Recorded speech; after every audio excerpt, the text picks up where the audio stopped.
पत्रकार साथियों, सबसे पहले आपका धन्यवाद जो आप भारतीय किसान एकता बीके के प्रेस कॉन्फ्रेंस में अपना कीमती समय निकाल कर आए हो। हमारी तरफ से आप सभी का धन्यवाद। आज का जो मुख्य विषय है प्रेस कॉन्फ्रेंस का, एक तो जो यूरिया खाद घोटाला, चावल सरकारी खरीद चावल घोटाला जो है, उसके साथ साथ जो अब मौके पर जो बिजली की समस्या ग्रामीण और शहरी क्षेत्रों में आ रही है, पूरी तरह सरकार और प्रशासन जो है लाचार है। कहीं भी कोई नजर नहीं आ रहा। सभी सब डिवीजनों पर बिजली घरों के बाहर धरने प्रदर्शन चल रहे हैं। ना तो खेती के लिए बिजली मिल रही है, ना ही शहरी क्षेत्र में ना ग्रामीण क्षेत्र में बिजली आ रही है। तो इसके लिए हम सरकार से कहते हैं भी आप इसकी व्यवस्था को दुरुस्त कराएं, तो जल्द से जल्द सभी जगह बिजली बहाल करें, ताकि हमारी फसलों को, जो धान की फसल की रुपाई हुई है या दूसरी फसलों की बजाई हुई है, तो उसको पानी किसान दे सकें और ग्रामीण क्षेत्रों में बिजली का प्रबंध किया जाए। अब जो पिछले कुछ दिन पहले जो भारतीय किसान एकता बीके की टीम ने यूरिया खाद के घोटाले पकड़े थे, जो नीम कोटेड यूरिया जो 266 रुपये 50 पैसे में जो सरकार किसान को उपलब्ध कराती है, वह कट्टे बदलकर और टेक्निकल ग्रेड के गट्टों में भरकर, जहाँ कई जगह सीधे वही गट्टे इंडस्ट्री में यूज किए जा रहे हैं, वो कई जगह मुकदमे दर्ज करवाए गए हैं। तो कुछ दिन पहले E20 green fuel ethanol company जो कि पन्नीवाला रुल्दू में स्थित है, वहाँ पर भी जो कृषि विभाग को साथ लेकर भारतीय किसान एकता की टीम ने जो छापेमारी की, तो वहाँ पर बड़ी मात्रा में यूरिया खाद मिली है, जो कि बिना किसी लेवल के, बिना किसी company, batch number, manufacturing date के, व्हाइट कलर के मार्के वाले गट्टों में टेक्निकल यूरिया लिखकर बेची गई। कुछ जो IPL खाद की 266 रुपये 50 पैसे वाले जो सीधे पीले गट्टे हैं, वो भी पाए गए। उसके बाद मुकदमा दर्ज होता है, लेकिन आज तक फैक्ट्री मालिकों की गिरफ्तारी नहीं हुई है। उसी बीच हमें जो पता चला कि बहुत बड़ा खेल जो यूरिया खाद से बहुत ज़्यादा बड़ा, कई सौ करोड़ रुपए का घोटाला, जो चावल सरकारी खरीद चावल घोटाला है, जो भारत सरकार द्वारा जो OMSS open marketing sales scheme के तहत जो इथेनॉल प्लांट को चावल दिया जाता है, वो 2320 रुपये में प्रति क्विंटल इनको चावल दिया जाता है, ताकि वो इसका इथेनॉल बनाकर जो देश के काम आ सके, बाहर से हमें डीजल इथेनॉल ना लेना पड़े। तो उसका ये दुरुपयोग करते हुए ये जो E20 green ethanol fuel company जो पन्नीवाला रुल्दू में है, वहाँ FCI जो कालांवाली से FCI के गोडाउन से, कुछ हैफर्ड मिल से और कुछ सुखचैन में गोडाउन है, तीनों से लगभग 5 लाख कट्टे, 2.5 लाख क्विंटल जो चावल है वहाँ से लोड होता है। तो वो ट्रक का एक दाना भी जो पन्नीवाला में इथेनॉल प्लांट में नहीं जाता, वो अलग अलग शैलरों में, उसमें चाहे फग्गू है, चाहे कुछ है, ये हमने चार्ट बनाकर भी दिया है। ये इथेनॉल प्लांट से शुरू होकर ये FCI गोडाउनों से शुरू होकर जाना था इथेनॉल में, लेकिन अलग अलग शैलरों में गया है। ये पूरे का पूरा खाला खेल जो 250 रुपये से लेकर 3000 रुपये तक ये जो चावल शैलरों में दिया जाता है, वो शैलर जिनका घपला पहले बहुत पकड़ा गया है।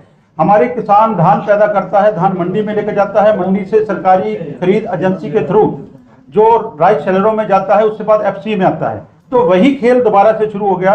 वो चावल की पूर्ति करने के लिए जो भारत सरकार द्वारा सब्सिडी में ये इथेनॉल प्लांट को दिया जाना था, वो पूरे का पूरा जो 2320 वाला चावल वो 250 से लेकर 3000 तक गया। उसके बाद एक नया पता चला, हमने तो कालांवाली का ढूंढ रहे थे, उसके बाद डब वाली जो FCI के गोडाउन है, वहां से 3,67,000 कुछ गट्टे, वो भी 50 किलो के गट्टे जो हैं इथेनॉल प्लांट के लिए जो है बिल हुए, जो पन्नीवाला रुल्दू में आने थे, लेकिन वहां से आने की बजाय को रामा मंडी, वो संगत में पंजाब के साथ लगते शैलरों में, किलियां वाली मंडी, सारी मंडियों में गए।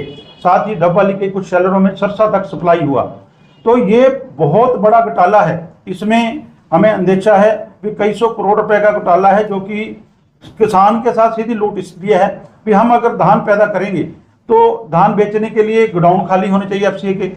हजारों मीट्रिक टन, लाखों मीट्रिक टन जो चावल है वो इथेनॉल प्लांटों के लिए जाएगा, घूम के शैलर से फिर प्लांट FCI में आ जाएगा। तो वहाँ किसान के लिए जगह कहाँ से मिलेगी? किसान की यूरिया घोटाला इथेनॉल प्लांट करता है, किसान द्वारा धान पैदा किया, चावल घोटाला सरकार को चूना लगा के किसान को जो है चूना लगाकर वो कर रहा है। तो उसके बाद जितना जो प्लांट लगा हुआ है, उस प्लांट में जो ध्वनि प्रदूषण है, वायु प्रदूषण है, ट्रैफिक की व्यवस्था है, नजदीक से जितने गांव हैं, चाहे पन्नीवाला रुल्दू है, चाहे हैबुआना है, चाहे पाना है, चाहे मांगेवाड़ा, नीलियाले, जितने गांव हैं वहाँ सुबह राखी जमी होती है उनके साधनों के ऊपर सुबह। उसके साथ साथ इतना शोर होता है रात को, उसकी चिमनी जब चलती है तो रोशनी सारी रात तक रहती है। जितनी नज़दीक फसलें हैं, सारे फसलें राखी से खराब हो जाती हैं, तो बर्बादी भी हमारी और लूट भी हमारी।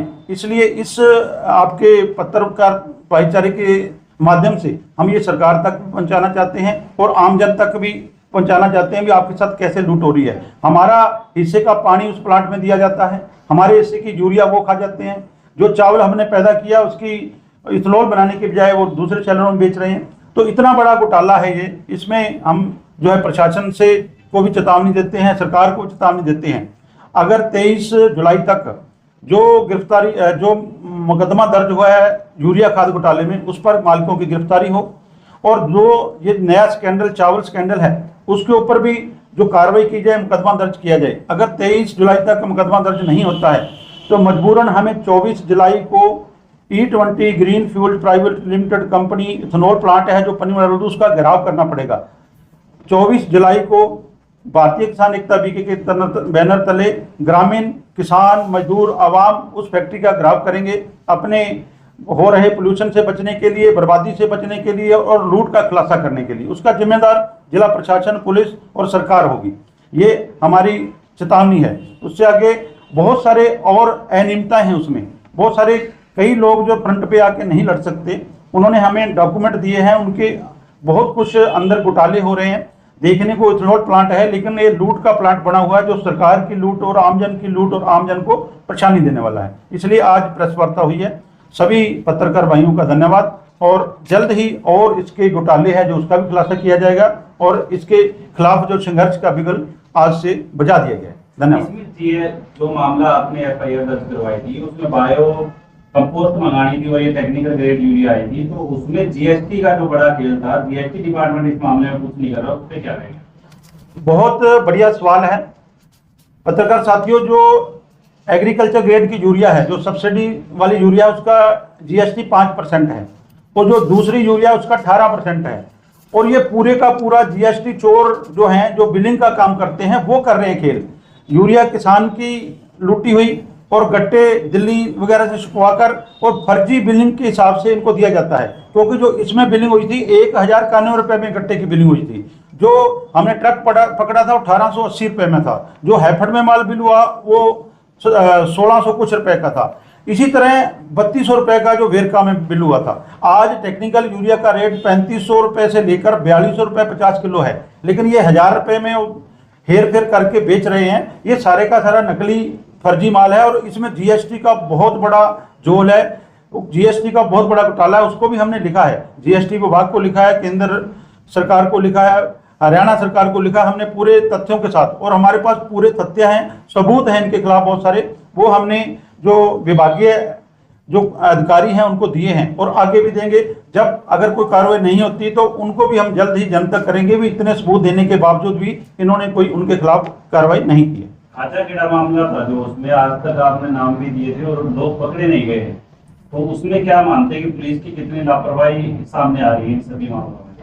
देखिए, जो सबसे पहले जो भैंसों के नोरे का जो मसला था यूरिया खाद का, उसका आप कह रहे हैं, उसमें गिरफ्तारियां 2 जनों की हो गई थी, एक हिमांशु मासूम और एक दूसरा एक साथी था, 2 की हुई थी। उसमें जो सतनाम ट्रेडर जो फर्जी फर्म है उसके लिए जो उसने अग्रिम जमानत लाई थी, उसका भी क्या डिसीजन हुआ पता नहीं, लेकिन उसमें बेलेबल धाराएं थी। अब उसमें नई धाराएं और जोड़कर वो नॉन बेलेबल जो धाराएं के तहत मुकदमा दर्ज है। अब जल्द उनकी गिरफ्तारी के लिए भी प्रेशराइज करेंगे पुलिस प्रशासन को कि उनकी गिरफ्तार करके उनको सलाखों के पीछे भेजा जाए ताकि और लोगों के हक की लूट वो ना कर सके।